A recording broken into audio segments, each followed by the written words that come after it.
بسم اللہ الرحمن الرحیم۔ سبق نمبر 10، درس مسائل۔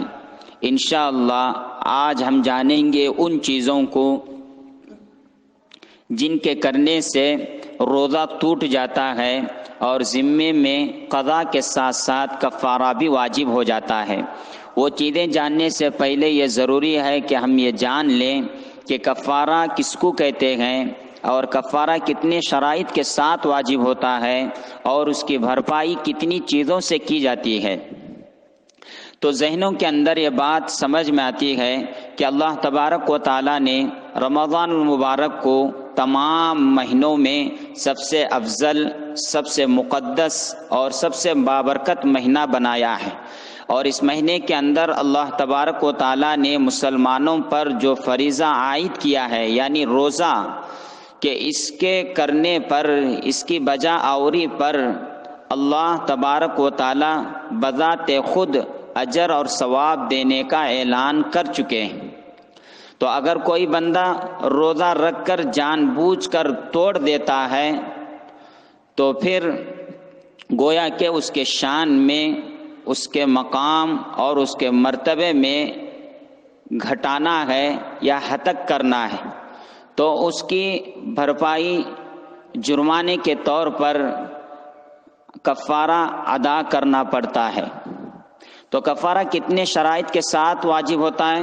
تو حضرات فقہاء کرام نے چند شرائط نقل کیے ہیں کہ جن کی وجہ سے کفارہ واجب ہوتا ہے۔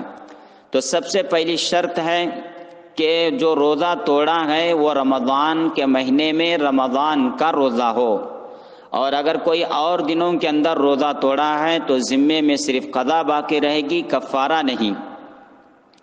اور دوسرا، نیت بھی کی ہو، یعنی سحری کی تو ساتھ ساتھ نیت بھی کی تھی کہ آج میں روزہ رکھوں گا۔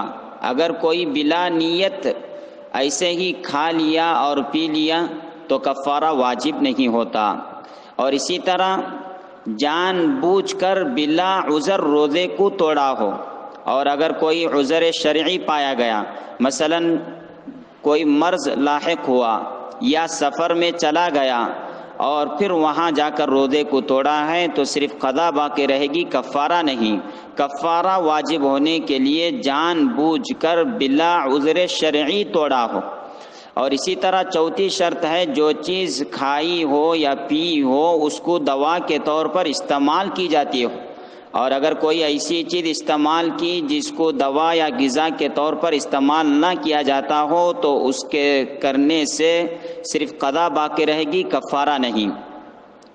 اور اسی طرح پانچویں شرط ہے جو چیز کھائی ہو یا پی ہو وہ جوف معدہ یا جوف دماغ یعنی پیٹ کے اندر یا دماغ تک پہنچ گئی ہو۔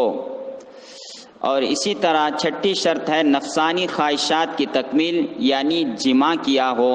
تو یہ شرائط پائے جانے کی وجہ سے روزہ بھی ٹوٹ جاتا ہے اور ذمے میں قضا کے ساتھ ساتھ کفارہ بھی واجب ہو جاتا ہے۔ اور کفارہ کتنے چیزوں کے ساتھ اس کی بھرپائی ہوتی ہے؟ تو سب سے پہلا یہ کہ ایک غلام کو آزاد کرنا پڑے گا، اور دوسرا اگر اتنی طاقت نہیں یا یہ نہیں پایا گیا تو 60 روزے مسلسل رکھنا پڑے گا۔ اگر درمیان میں ایک روزہ بھی ناگا ہو گیا تو اثر نو شروع سے پھر 60 روزے رکھنا پڑے گا، اور اگر اس کی طاقت نہ ہو تو 60 مسکینوں کو 2 وقت کا کھانا کھلانا پڑے گا۔